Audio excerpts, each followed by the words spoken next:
Hello everyone.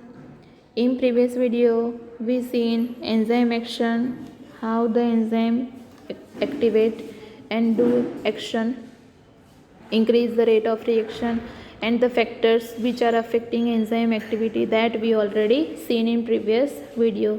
Today we will start new topic of this chapter and last topic of this chapter, that is the classification and nomenclature of enzymes. That is very easy topic कि बहुत सारे enzyme हैं जिसका उसके function के according, उसका name के according classification और नॉमेनक्लेचर होता है. So let us see. Thousands of enzyme have been discover, isolated and study. कि बहुत सारे एंजाइम डिस्कवर हुए, आइसोलेट हुए और स्टडी हुए हैं.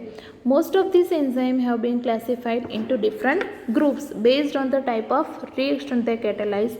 कि जो रिएक्शन होती है उसके बेसिस पे डिफरेंट ग्रुप में डिवाइड होते हैं. यहाँ आपको सिर्फ 6 ही क्लास दिए हैं. So enzyme are divide into 6 class, each with 4 to 13 sub class and name according to by 4 digit number. Right, कि उसके अकॉर्डिंग नेम दिए हैं. So let us start first enzyme, that is oxidoreductase enzyme, or we can say dehydrogenase enzyme. In presence of this enzyme there are two reaction happen, or we can say two reaction occur, reduction and oxidation. So that is why that enzyme known as oxidoreductase enzyme, and that process known as oxidoreductases enzyme. Okay, so enzyme का नाम याद रखना है आपको, ऑक्सीडोरिडक्टेज enzyme. सो अगर enzyme की बात करेंगे तो पीछे ASE आएगा, और प्रोसेस की बात करेंगे तो पीछे ASES आएगा. Right, so this is the main criteria to identify, to discriminate the classification of enzymes. So enzyme which catalyze oxidoreduction between two substrate S and S dash. So उसका example दिया है S reduce and S dash जो है वो oxidise होगा. Right, so that means S oxidise, कि S oxidise हो जाएगा एंड S रिड्यूस हो जाएगा. ओके,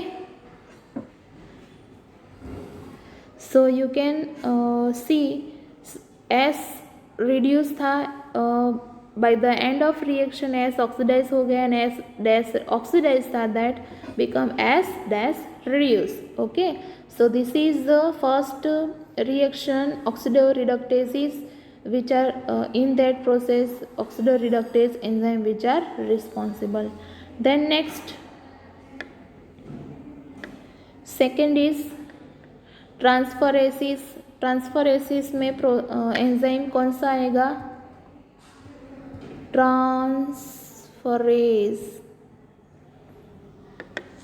ओके, सो एंजाइम कैटालाइजिंग और ट्रांसफर ऑफ अ ग्रुप, कि इसमें क्या होगा, ग्रुप का ट्रांसफर होगा. That is why this process known as transferases and that enzyme known as transferase. For example G, other than hydrogen, hydrogen bond के सिवाय जो ग्रुप होगा वो ट्रांसफर होगा एक सबस्ट्रेट में से दूसरे सबस्ट्रेट में. फॉर एग्जांपल यहाँ आपको दिया है S के साथ G, that is the group which is bind with S substrate, and S dash gives reaction होने के बाद S plus S dash G हो गया. मीन्स के पहले G S के साथ था. राइट, उस अब प्रोडक्ट में S डैश के साथ आ गया. So this is the transferases. Next, third is hydrolysis.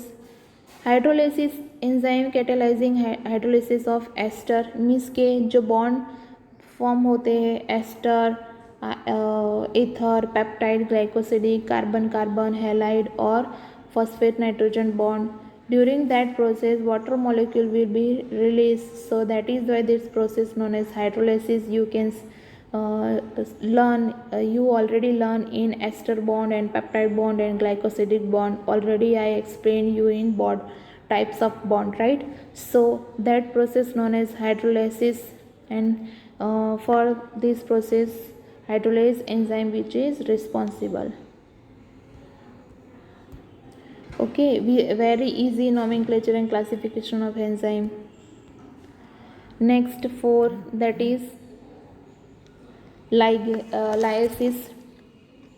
Lysis means to break. So enzyme that catalyze removal of group from substrate by mechanism other than hydrolysis, leaving double bond, right?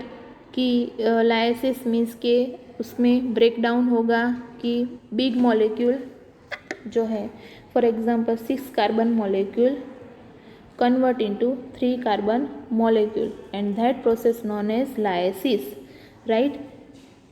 So यहाँ example आपको दिया है carbon carbon, right, जो carbon X के साथ और दूसरा carbon Y के साथ बॉन्ड फॉर्म करता है, that bond between X and Y and carbon carbon 2 bond हो जाएगा.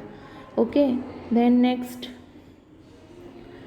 5th is isomeresis, and for that isomerase enzyme which is responsible. So include all enzyme catalyzing interconversion of optical, geometric and positional isomers. means के for example glucose में से fructose form होना, that is called isomerasis, and that is why for this reaction an isomerase enzyme that is required. And then last, that is 6, ligases.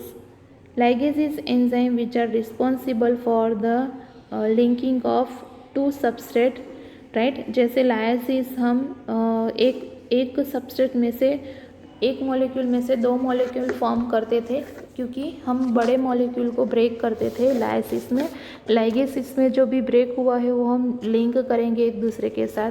So enzyme catalysing the linking together of 2 compound, for example enzymes which catalyse joining of carbon oxygen bond, carbon sulphur bond, carbon nitrogen bond and phosphorus oxygen bond. So ये जो process है that is called ligases, and for that process one enzyme required that is ligase. Okay, so ये हो गया nomenclature and classification of enzymes. Let us see last point, that is cofactor. Cofactor also one kind of enzyme which have 2 group, right? Apoenzyme group.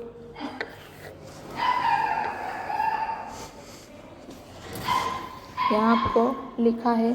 So enzyme are composed of one or several polypeptide chain because enzyme made up of protein. That is why in that structure polypeptide chain is there. However, there are a number of cases in which non-protein constitute, that is called cofactor. कि enzyme तो protein के बने हैं, but enzyme में कभी क्या होता है, non protein constitute, that is called cofactor, and are bound to the enzyme to make enzyme catalytically active. कि उसके बाद अगर वो एंजाइम के साथ बाइंड होंगे तो एंजाइम की जो कैटालिटिक एक्टिविटी है वो शुरू हो जाएंगी. In this instant the protein portion of enzyme that is called apoenzyme.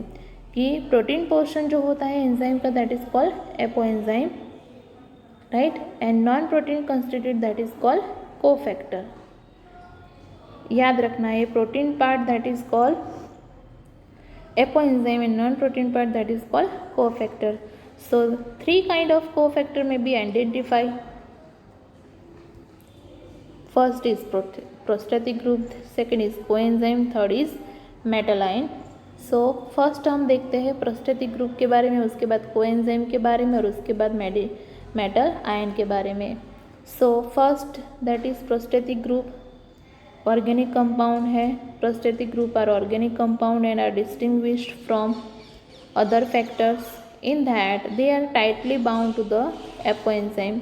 कि prosthetic group that are organic compound and that is distinguished from other factor they are tightly bound to apoenzyme, and apoenzyme क्या है, enzyme का protein portion, that is called apo enzyme.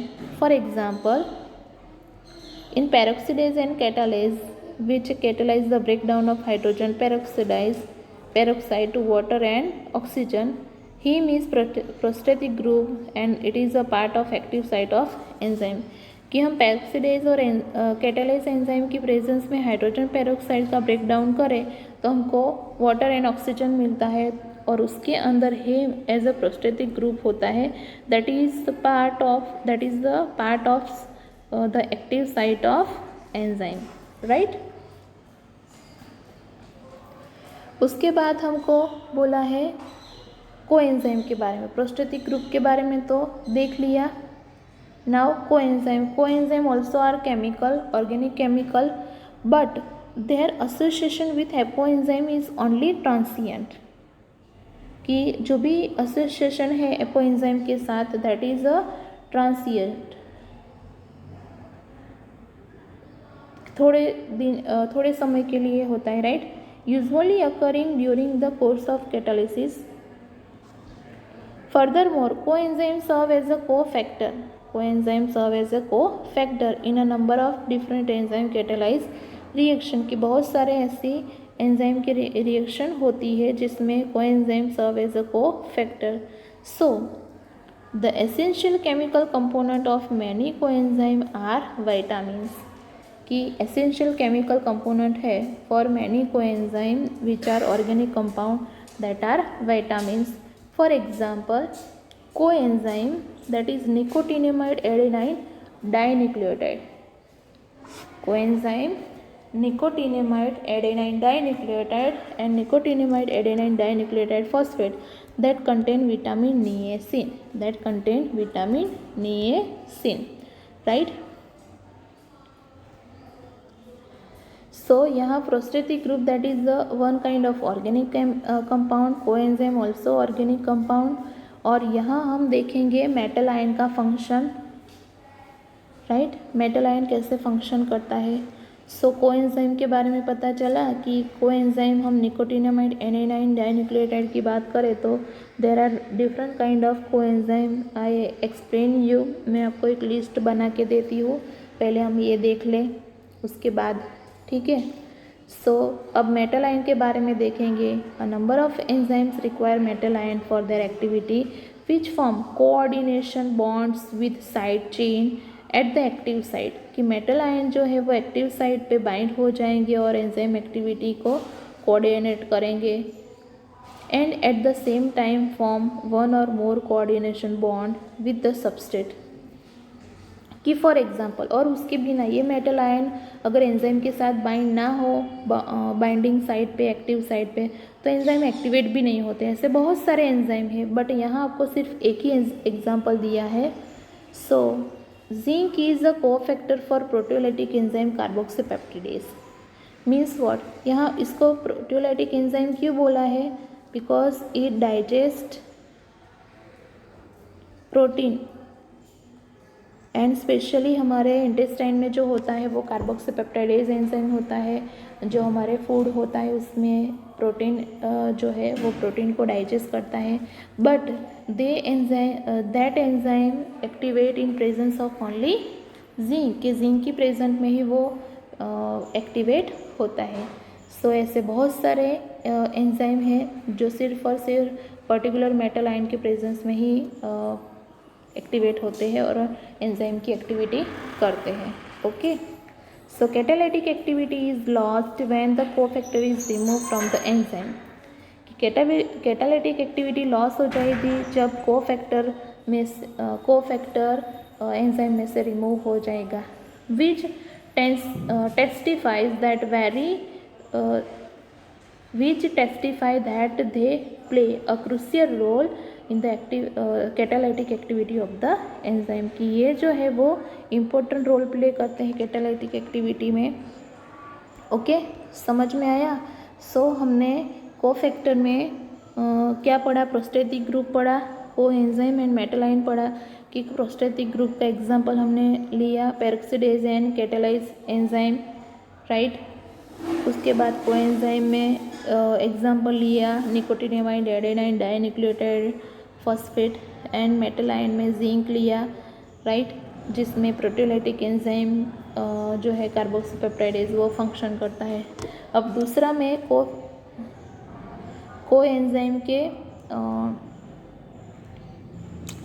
Coenzyme का list में देती हूँ मैं आपको।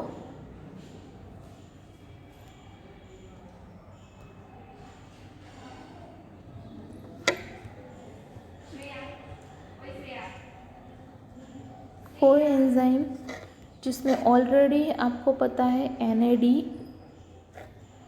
दूसरा NADP के बारे में, right, that you have given in your text book. Next FAD। NAD के बारे में तो आपको पता ही है, निकोटिनाइड एडेनाइन डाइन्यूक्लियोटाइड। NADP के बारे में पता है, nicotinamide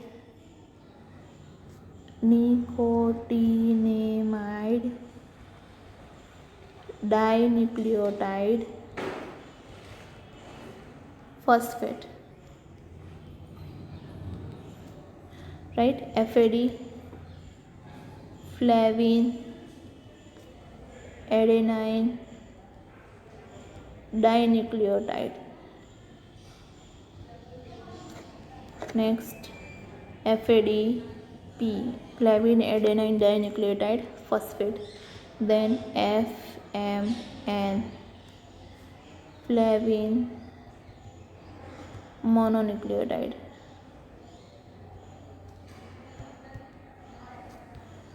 Then you can write